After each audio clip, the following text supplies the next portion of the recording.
Peter. So Andy, what was the impetus for you to do this film, do this documentary?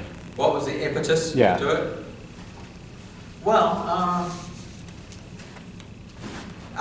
the impetus really came from seeing another film called The Good State of the Picture that was basically made from still photographs, that was good, and a voiceover. That was the inspiration for this because the film was very good, and I sort of realized that maybe I had a parallel sort of rock and roll version of the same stuff, the whole life story in book form, and the photographs of all those years that I've been through. And I actually got in touch with that director just through absolute coincidence and proposed that maybe we could do another one. So it was seeing that film, The Good State of the Picture, that was the impetus. Great. Antoinette? Hi guys. One of the things we were talking about earlier is that what we love about this documentary is the love story with you and your wife. Yeah, but the love story. But I mean, that's a very personal type of thing, and yeah. I'm just wondering, including that aspect of it, I mean, was that kind of a mutual decision, or how did you What, your mutual decision with my wife? Yeah, I mean, was she like...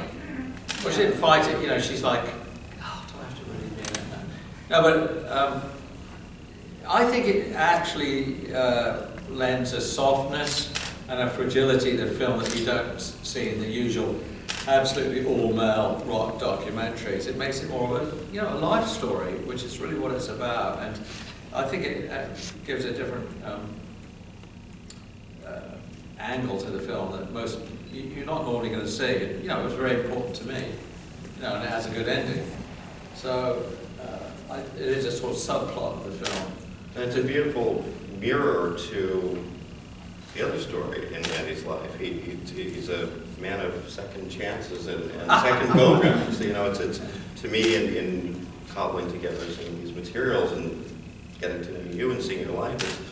Most people don't get the chance to do these things correctly once, and it goes away and comes back, and it's better than ever, and the police go away and then come back and they're better than ever, and there's a great parallel there. I found there was a lot of redemption in this. Are you surprised? Was that something you were thinking about when you were weaving this story? I'm thinking, is he really get how really lucky he is? Is this like payback? Is this redemption? What, you mean putting out the film as an act of redemption? Well, you live to tell the tale. I live to tell the tale. The redemption was like coming back with a band and proving that we really were that good. That was the effort, not to go out and try and exercise the nostalgia. But, I suppose we had to redeem ourselves in the fact that we got off at the absolute peak of worldwide popularity and sort of left everyone gasping for more. So it was, sorry about that, and we're back, and now we're going to redeem ourselves by doing this great concert tour for all you kids out there. And we did it, so I think that was really the story there. What do you think, Norm? You're fine with Do you in any way see it as any sort of cautionary tale? And if you could or had to put in one sentence why the police broke up, what would you say? Well, the one word would be ego, okay? And yes, to some extent it is a cautionary tale. I mean, but I think people could view it as a cautionary tale or not. I think the central message in the book for me was that, look, I'm a guitarist, I'm absolutely dedicated to music. This is all I want to do, this is the only thing I can do. And this is what gets me through the ups, the downs, the poverty, the starvation, the riches, divorce, all the things that go along with doing it, but sustaining that life actually through the act of playing music. This is the message I tried to get through in the book. And if it's a cautionary tale, it's like, okay, if you want to be an artist or a musician, you've got to dedicate yourself to that, get ready, because it's going to take a lot. I'm one of the lucky, very, very lucky ones that kind of got all the way there, but this doesn't happen to a lot of people. But it was certainly an act of faith. Can I follow up? Is that okay? When you had the photo showing, and the other two, and Stewart and Sting showed up for that, and everything just seems so cool and copacetic. What's it going to be like when they see this movie, and what's your expectation? Ooh, you're naughty. Actually, to be honest with you, they've both been very sweet, very supportive. I got an email from Sting just a few days ago, and Stuart loves the film, so very supportive actually. Because, and let me just put that in this framework that you know, I always have to say this now, and I said this last night when we showed it, that you know, we get pasted a lot with, you know, that we just hate each other's guts all the time. That's all there is. Well, it's really not true. You know, we went through an incredible life experience together, and that's very bonding. Any one of the three of us will have this experience with anyone else, and no one else except the three of us really knows what it's like. So there is absolutely a bond and a fraternity there, and we, you know, despite, you know, the sort of difficulties of being a band, there's something else that we're all glued together by, and you know, and I think there's a certain amount of love there. I wouldn't say that, you know, I think it's very important to say that. So actually, they've been supportive, and I think it's great for everyone. This is like we're going out again and extending, you know, the name of the band even more.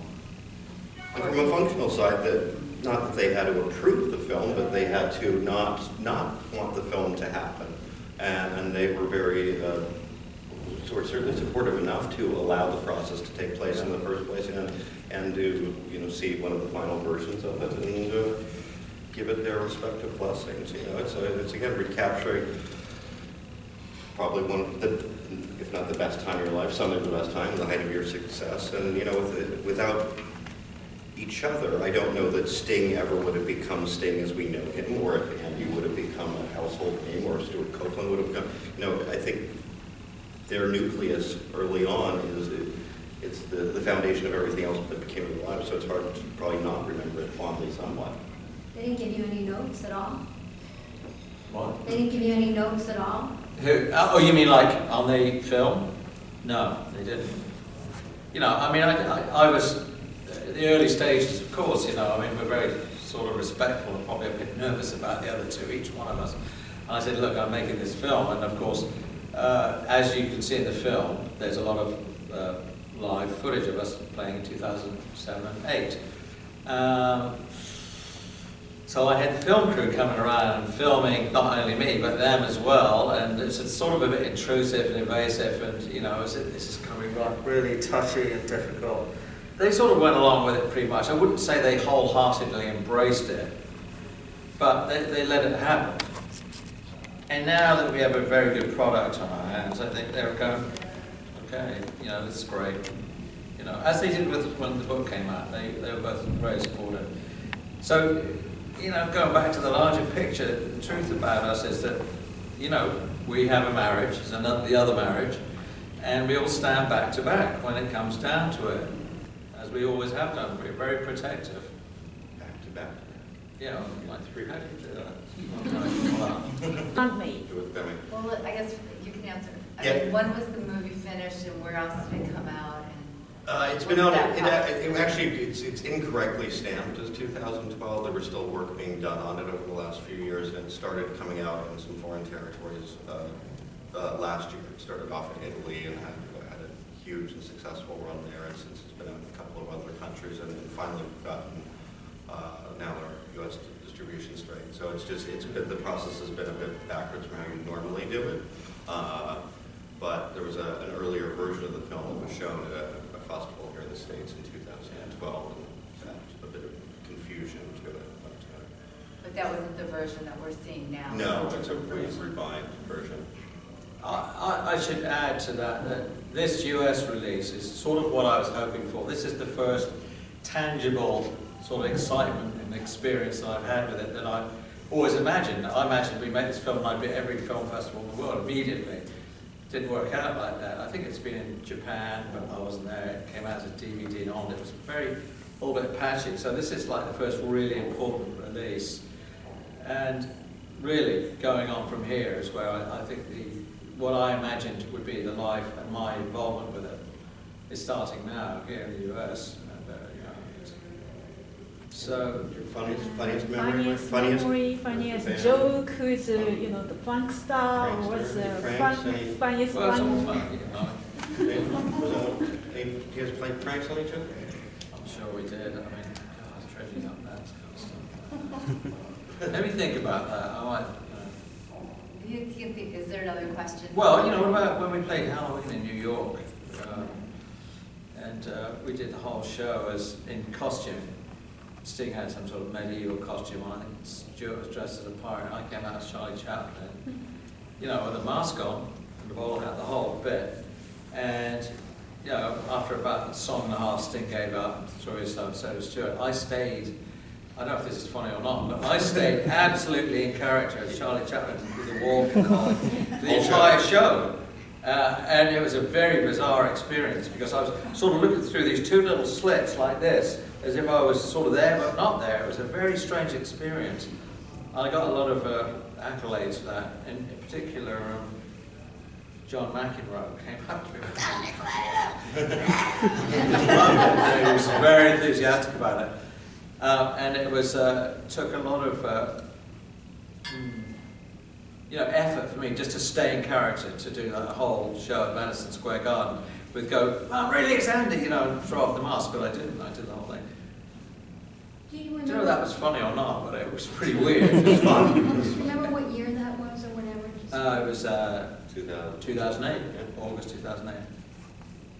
Angela? I was just going to ask Thanks, you, Greg. was the last tour of the police, is that really the last tour, or do you guys ever envision maybe even doing like maybe some smaller gigs just to surprise people, or or do you feel like, I know overheard you saying to someone you don't like the word closure, but I mean, do you feel like that chapter maybe, okay, we got it all out of our system and now we really can, just be ourselves and do whatever we're going to do for the rest of our That all lives? sounds really comfortable, but I don't think it's true. I think the word closure is sort of a terrible word, really.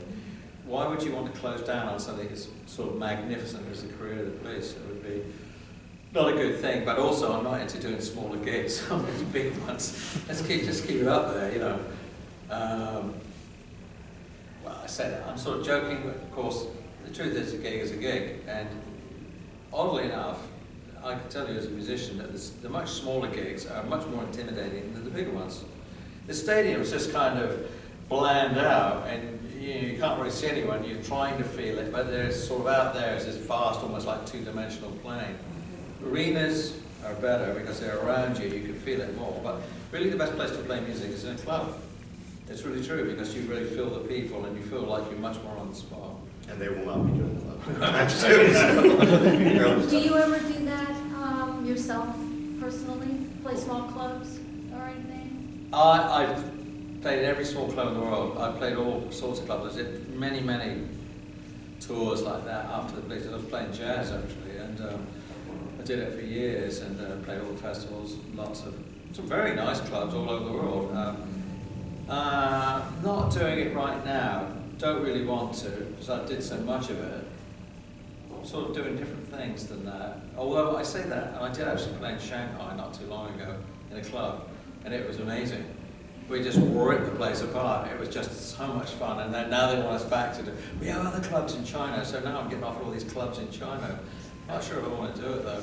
So you have a band? Well, I have another band. I could just sort of turn up and play. It's fine, but I had this sort of rather odd situation with Shanghai and China. I go there a lot, and one of the guys, a friend of mine that always is there, is an English saxophone player, and he's really a film composer and a very, very good jazz saxophone player. So we've got a little band that we call the Pearls of Wisdom, believe it or not. And now it's sort of word's getting out about it, sort of like accidentally, and we've been offered all these jazz festivals in Europe for November of this year, top slots, so thinking about it, this film has taken up a lot of my time, career-wise now, so I think we're going to go on and do a lot with it now. I'm working on photography, but just finished a film score, which they want me to get more involved with. So, and then one thing I also do every year is play in Brazil. Last year I went there 3 times, and I just did a great tour there in November, and I'll probably be going back have a photograph show, big photography show like in Sao Paulo. Yeah, I mean, there's events all, for me, in my half a career that I've got left, every month, you know, it's going on and on. I don't have time to, you know, just set up whole club tours. I don't really want to because I've got sort of other things going on at the moment. But I play all the time. I have a studio here in LA, and I'm in there virtually every day, writing music. So, you know, with your different collaborations and your explorations into jazz and your love for T. Monk and Charles Mingus and so many different types of musicians, I'm wondering if your approach to, you know, crafting music and doing what you do has changed over the years, your passion and your approach to what you do, or has it remained steadfast and the same throughout all the years? no, I think it does change. It's mutable, and I think that's the way it should be for a musician. To me, what marks the real musician, the genuine musician, is a musical curiosity that never quits. I mean, you don't have to play every form of music perfectly, but it will be information for you. Maybe you'll settle on something, but I'm trying to do some music right now. I've got one track. If you want to hear it, for instance, go to my Facebook page and look on the SoundCloud. You'll hear something I've been doing recently that's sort of a precursor to the whole album I'll put out in a couple of months. But it's much more experimental and freeform, but with very beautiful guitar sounds. It's a whole process I'm working through in my studio. So it's not jazz, and it's not really rock, and it's definitely not new age music. It's quite advanced sort of composition and experimental with all these textures. Go and listen to that track, you'll see what I'm talking about. But, so I am definitely in that place of trying to always find something fresh, original, doesn't really sound like anybody else. And he also put out one of the best rock albums I heard of last year with a short-lived band called Circa Zero, which is, I think, an incredible rock band with vocals named Rob Giles. Absolutely incredible, like a harder version of The Police. It was a great short experimental project of yours. It was fantastic. Courtney, with any adaptation to a book, to a movie, even in memoirs, were there certain anecdotes that you wanted to see added to the documentary that just couldn't make it in for time? Yeah. For either of you? Yeah, of course. I mean, it was like the book. I had an 800-page book before I started the sort of edit process. I mean, I think you kind of get it all out, and then you start trying to knock it into something that's really readable. Same thing with the film. I mean, there was a lot shot on the tour. Mm-hmm. There's so much footage that and it's very painful. Like scenes that you love, you just can't put it all in. It's just too much. We've probably got two or three sequels there. There is a lot more. Some great backstage scenes. Like playing in Argentina or in Brazil. Great stuff. You just can't get it all in. Mm-hmm. And what happened backstage? Like, here's your moment to tell us. Oh God. Yeah. Right. There was a scene we used to have in the movie that was back when we had a different area we were focusing on. Mm-hmm. He had some issues at the Dodger Stadium show with his guitar. Mm-hmm. And there's a funny scene backstage afterwards where Sting presents you with a Guitar Hero. Uh-huh. Right, so he brought in it was like a gift wrap box or Toys R Us or something. He must have had someone run and get it halfway during the show because there was just a problem with his pedals and whatnot. He brought him in like a toy guitar afterwards to practice, and it was a very funny scene. It was endearing and loving. Yeah. We didn't make the cut because we ended up not telling the rest of that story, but I personally like that. So, again, it shows sort of the affection of you guys for all the notoriety of your mutual friction. There's actually a lot of love there. Yeah. When you write a book, it's a solitary project. You make a film, even though it's based on the book, it's a collaborative process. Yeah. What's your takeaway? What do you want people to know about you as a result of seeing this film? In other words, my mother, who probably never heard of The Police, but because this film is so complete, what is it that you would like someone to walk away thinking about you? Well, the greatest guy in the world. It's a big question, you know. James Lipton question. That's good. Sorry. When you meet God, what do you want to say? Well, right, yeah, that's a difficult question, you know, without sounding like a complete monster. That, you know, you prevail, that, it's, to be a musician or an artist, you have to be kind of vulnerable. I think you have to, you're sort of, I said this earlier on today somewhere, like, you're sort of like a walking wound, because that's how you can get to the creativity. You have to, you can't like be like corporate, strong, and tough all the time. You know, being an artist is by definition, you've got to be open to all this stuff, and then you've got to go through this like machine that's the music bit that's going to kill you, or just trying to stay alive as a musician. I think the point I tried to make in the book is, it's only the music, really. I mean, it's sort of a hallmark card cliche, but it's absolutely true, because I went through some pretty rough times, prior to all the big success. The central fact was that I was a guitarist, and I was always trying to play better and be better at it, and be a better musician, and working at the craft and the art of being a musician. And that's pretty much what got me through it all, hanging by a thread. I never gave up. I never lost the faith. I mean, I suppose the one-liner is keep the faith. If you really, really want to do this, you've got to believe it. And I think it's gotten much harder. At least when I was doing it, there was a record industry. And Crofton, crazy as it was, you could get signed up for 5 albums and go on tour, and you had all these guys everywhere promoting you. Unless I'm just living in on another planet, it seems a lot harder to me. You're certainly not going to sell CDs anymore. So that avenue of money making is gone for a young musician. And for the listeners, I was talking about with a peer of mine last night, who I'm 42. Like the concept of the album doesn't exist anymore. I remember music when I was really into music. It was about the experience of an album, not one song you might buy off the internet for 99 cents. So the concept of a cohesive piece of music that sort of had a connected tissue and a singular thought, that's all gone. You were sort of the last phase of that, and that's sad.